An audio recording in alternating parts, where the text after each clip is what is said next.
ጠቅላይ ሚኒስትር አብይ በዛሬው ዕለት የዶክተር ደሳሌ ጫኔን ጥያቄ በመለሱበት ወቅት ሻዕቢያ እንዴት ፓርላማ ገባ ያሉበት ንግግር ትኩረት ስቧል። ዶክተር ደሳሌ ብልጽግና የቀይ ባህርን አጀንዳ ያነሳበት ምክንያት አጀንዳ ለማስቀየር ነው ማለታቸውን ተከትሎ ነው አብይ እንዲህ ያለ መልስ የሰጡት። ጠቅላዩ ጦርነቱ ከተጀመረ ግልጽ ነው ውጤቱ፣ ከዚያ በኋላ እየየ አይሰራም ማለታቸው የአስመራን ቤተ መንግስት ሲያሸብር ውሏል።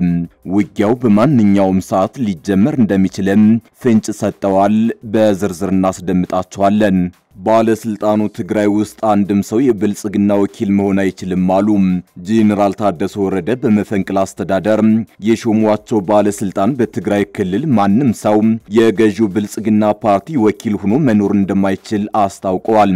ወዲህ ደግሞ በነገብሩ አስራት የሚመራው አረና የጄኔራል ታደሰ ወረደ አስተዳደር አላሰራኝም በማለት የአማካሪነት ሚና ካለው ጊዜያዊ ምክር ቤት ራሱን አግልሏል። ጄኔራሉ በበኩላቸው ከጊዜ ወደ ጊዜ እየሰፋ የሄደውን የትግራይ ኃይሎች ልዩነት ለመፍታት ያለመ ስብሰባ ዛሬ በመቀሌ ከተማ አካሂደዋል።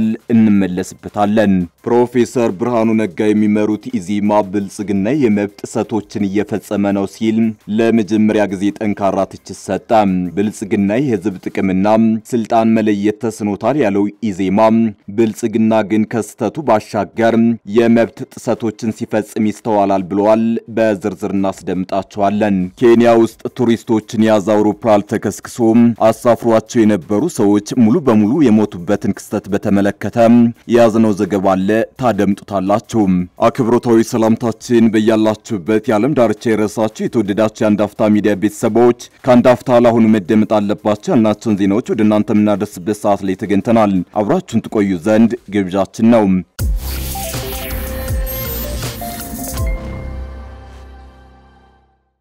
ጠቅላይ ሚኒስትር አብይ በዛሬው ዕለት የዶክተር ደሳሌ ጫኔን ጥያቄ በመለሱበት ወቅት ሻዕቢያ እንዴት ፓርላማ ገባ ያሉበት ንግግር ትኩረት ስቧል።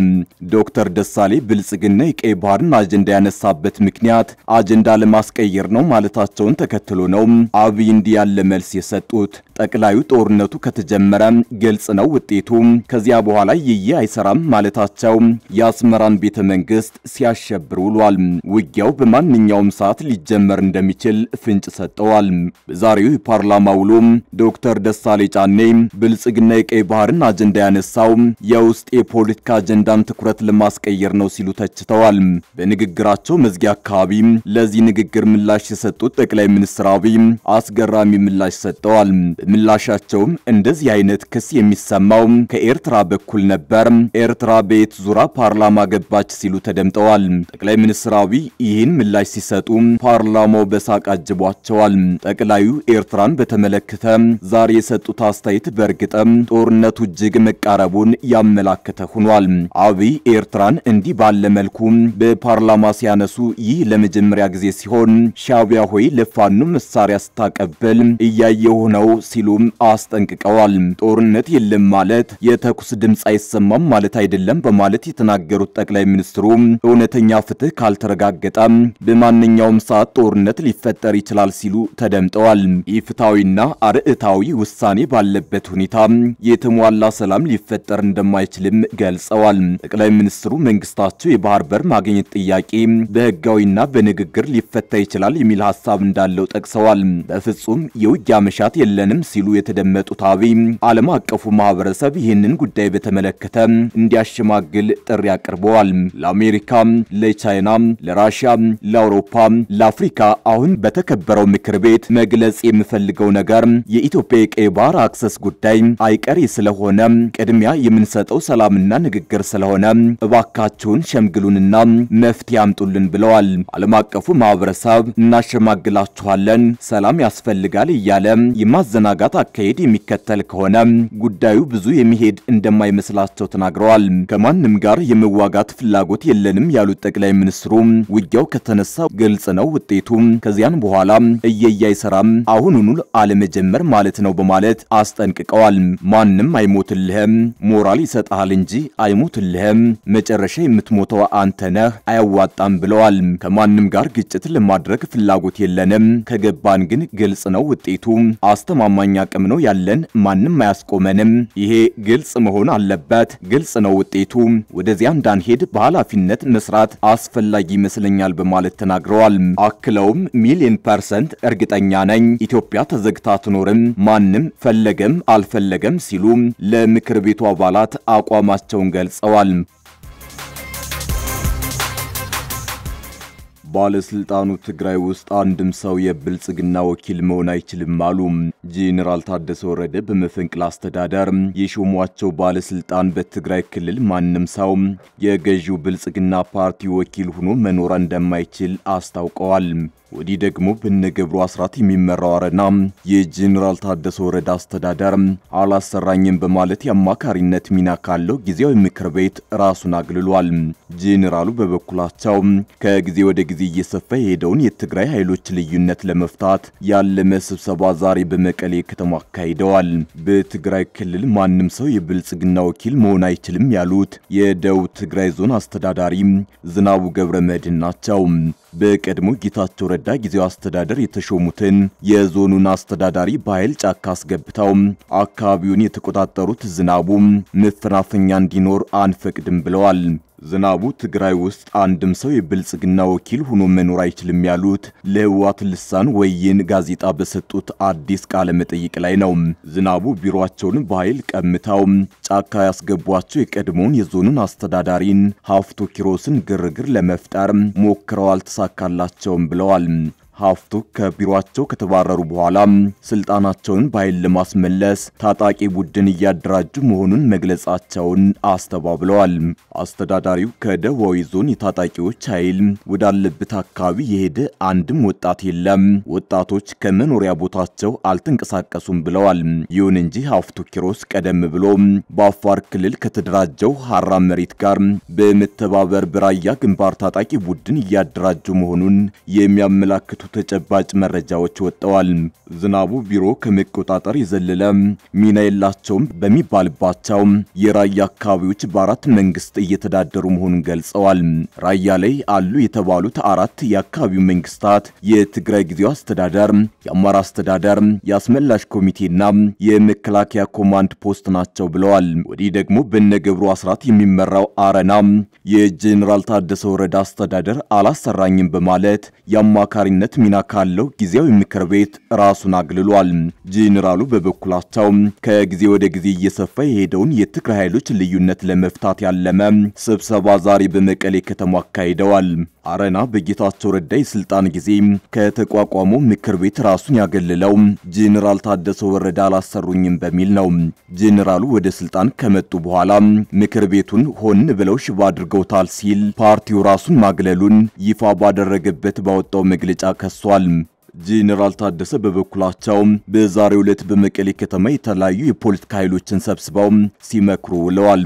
የዛሬው የመቀሌ ስብሰባ እርስ በርሱ ተጋጭቶ እየተበታተነ የሚገኘውን የትግራይ ፖለቲካ ኃይል ወደ ባሰ ግጭት ከመግባቱ ለመታደግ ነው ተብሏል። ጄኔራሉ በስብሰባው ላይ ተገኝተው ባሰሙት ንግግር ትግራይ ከውጫዊ ችግሮች ይልቅ ውስጣዊ ክፍፍሎች አደጋ ላይ ጥለዋታል ብለዋል። ትግራይ ከችግሯ ለመውጣት ቅድሚያ ለውስጥ አንድነት ትኩረት መስጠት እንዳለባት ጄኔራሉ ተናግረዋል። የኢትዮጵያ ዜጎች ለማህበራዊ ፍትህ ዜማ ገዢው ብልጽግና ፓርቲ የህዝብ ዘላቂ ጥቅምና ጊዜያዊ የስልጣን ፍላጎትን መለየት ተስኖታል ሲል አዲስ ባወጣው መግለጫ ወቅሷል። ኢዜማው በመግለጫው ገዢው ብልጽግና ፓርቲ ሀገርና ዘላቂ የህዝብ ጥቅም ከጊዜያዊ የስልጣን ፍላጎት በላይ መሆናቸውን አልተገነዘበም ብሏል። ገዢው ብልጽግና የህዝብ ጥቅምና ስልጣን መለየት ተስኖታል ያለው ኢዜማ ብልጽግና ግን ከስህተት ባሻገር የመብት ጥሰቶች ሲፈጽም ይስተዋላል ብሏል። ብልጽግና መንግስታዊ መዋቅርን ለፓርቲ ጥቅም የመዋል ተግባራት በአስቸኳይ እንዲያቆም ኢዜማ አሳስቧል።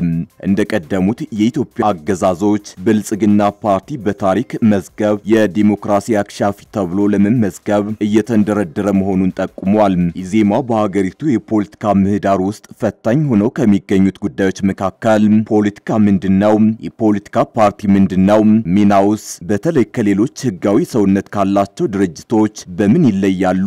መንግስትና ፓርቲ የተለያዩ አካላት ናቸው ወይንስ አንድ ናቸው? የሚሉት ጽንሰ ሐሳቦች ላይ ያለ መሰረታዊ ያረዳድ ስተት መሆኑን ፓርቲው ባወጣው መግለጫ ጠቁሟል። ፓርቲዎች ራሳቸውን ማጠናከርና በፖለቲካው ገበያ የሚያቀርቡትን አማራጭ ሐሳብ መሸጥ መደበኛ ተግባራቸው ቢሆንም ብልጽግና ከህግ ያፈነገጠ አካሄድ ይዟል ብሏል።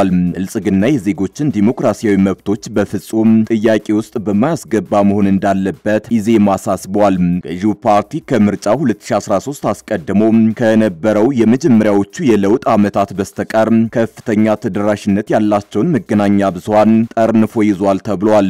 መንግስት መዋቅር ውስጥ የፓርቲ ሲል ስብስቦችን ጨምሮ ሌሎች ፓርቲ ስራዎችን በመንግስት ሀብት መጠቀም የብልጽግና መለያ መሆኑን ኢዜማ ጠቁሟል። ብልጽግና መንግስትና ፓርቲ ይለያያሉ የሚለው መርህ ላይ በቂ ግንዛቤ እንደሌለው እያሳየ ይገኛል ብሏል። ከቅርብ ጊዜያት ወዲህ ደግሞ የመንግስት ሰራተኞችን ያለ ፍላጎታቸው የተለያዩ ተጽዕኖዎችን በመጠቀም አባል እንዲሆኑ ጫና እያሳደረ መሆኑን ኢዜማ አረጋግጫለሁ ብሏል።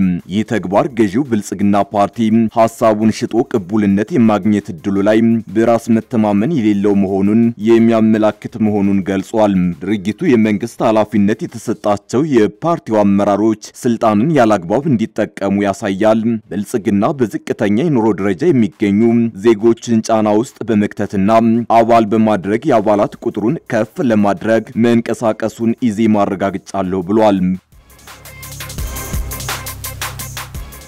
ኬንያ ውስጥ ቱሪስቶችን ያዘ አውሮፕላን ተከስክሶ አሳፍሯቸው የነበሩ ሰዎች በሙሉ ሞቱ። ኬንያ ውስጥ ቱሪስቶችን አሳፍሮ ሲጓዝ የነበረ አውሮፕላን የባህር ዳርቻ ግዛት በሆነችው ኩዋሌ ውስጥ ወድቆ መከስከሱን የሀገሪቱ አቪዬሽን ባለስልጣን አስታውቋል። በአደጋው በአውሮፕላኑ ውስጥ የነበሩ 10 አውሮፓውያንና ኬንያዊ አብራሪ ሕይወታቸው ማለፉን የአውሮፕላኑ ባለቤት የሆነው ኩባንያ አስታውቋል። ሞምባሳ ኤር ሳፋሪ የተባለው ድርጅት እንዳለው በአውሮፕላኑ ውስጥ 8 ሃንጋራውያን፣ 2 ጀርመናውያንና 1 ኬንያዊ የነበሩ ሲሆን በአደጋው የሁሉም ሕይወት ጠፍቷል። የአውሮፕላኑ ኩባንያ ባወጣው መግለጫ ላይ በአሁኑ ጊዜ ቀዳሚው ትኩረታችን የሚሆነው በአደጋው ለተጎዱ ሰዎች ቤተሰቦች የሚያስፈልገው ሁሉ ድጋፍ ማድረግ ነው ሲል ገልጿል። በአውሮፕላኑ ውስጥ ተሳፍረው የነበሩ ሰዎች በዓለም ታዋቂ ወደ ሆነው የማሳይ ማራ ፓርክ የሚሄዱ ቱሪስቶች እንደሆኑና ከመካከላቸው ማንም ሰው ይተርፋል ተብሎ እንደማይታመን የኩዋሌ ግዛት አስተዳዳሪ ስቴፈን ኦሪንዴ ለቢቢሲ ተናግረዋል። የኬንያ ሲቪል አቪዬሽን ባለስልጣን እንዳለው ቱሪስቶቹን ያሳፈረው አውሮፕላን አደጋው የደረሰበት በጎብኚዎች ከምትዘወተረው የባህር ዳርቻ መዝናኛዋ ዲያኒ በማለዳ ተነስተው ወደ ፓርክ ሲያመሩ ንጋት 11 ሰዓት ተኩል አካባቢ ነው። የኬንያ መገናኛ ብዙሃን አውሮፕላኑ በእሳት ተቃጥሎና ስብርባሪው በወደቀበት ቦታ ላይ ተበታትኖ የሚያሳዩ ምስሎችን እያሰራጩ ነው። የአገሪቱ ሲቪል አቪዬሽን ባለስልጣን የአደጋ ጊዜ አገልግሎት ሰራተኞች በአደጋው ስፍራ ደርሰው ያጋጠመውን ጉዳትና የአደጋውን ምክንያት እየመረመሩ ነው ብሏል።